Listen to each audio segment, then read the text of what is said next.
ಮಾಣಿಕ್ಯಧಾರದಲ್ಲಿ ಕೇರಳದ ಬಾಲಕಿ ನಾಪತ್ತೆ ಪ್ರಕರಣ ಮೂರನೇ ದಿನವೂ ಕೂಡ ಮುಂದುವರೆದ ಶೋಧ ಕಾರ್ಯಾಚರಣೆ.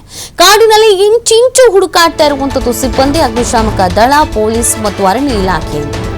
ದುರ್ಗಮ ಅರಣ್ಯ ಪ್ರದೇಶದಲ್ಲಿ ಬಾಲಕಿಗಾಗಿ ತೀವ್ರ ಶೋಧವನ್ನು ನಡೆಸಲಾಗ್ತಾ ಇದೆ. ನೋಡಿ, 3 ದಿನ ಆಯಿತು. 3 ದಿನ ಆದರೂ ಇನ್ನೂ ಸುಳಿವು ಸಿಕ್ಕಿಲ್ಲ.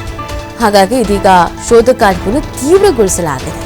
ಕಾಡಿನಲ್ಲಿ ಇಂಚಿಂಚು ಹುಡುಕಾಟವನ್ನು ನಡೆಸ್ತಾ ಇರುವಂಥದ್ದು ಸಿಬ್ಬಂದಿ. ಎಲ್ಲಿಯೂ ಕೂಡ ಒಂದು ಚಿಕ್ಕ ಸುಳಿವು ಕೂಡ ಸಿಗ್ತಾ ಇಲ್ಲ.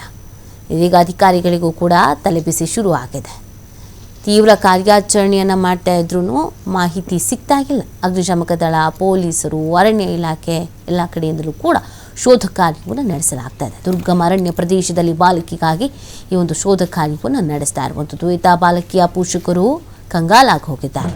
ದಯಮಾಡಿ ಹೇಗಾದ್ರೂ ಮಾಡಿ ನಮ್ಮ ಮಗಳನ್ನು ಹುಡುಕಿ ಕೊಡಿ ಅಂತ ಕೇಳ್ಕೊಳ್ತಾ ಇದ್ದಾರೆ.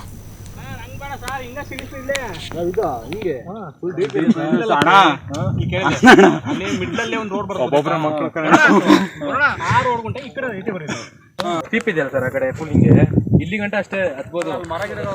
ಅಷ್ಟೇ ಆಗಲ್ಲ, ಫುಲ್ ಡೀಪ್ ಇದೆ. ಇದೇ ಥರನೇ ಸೇಮು.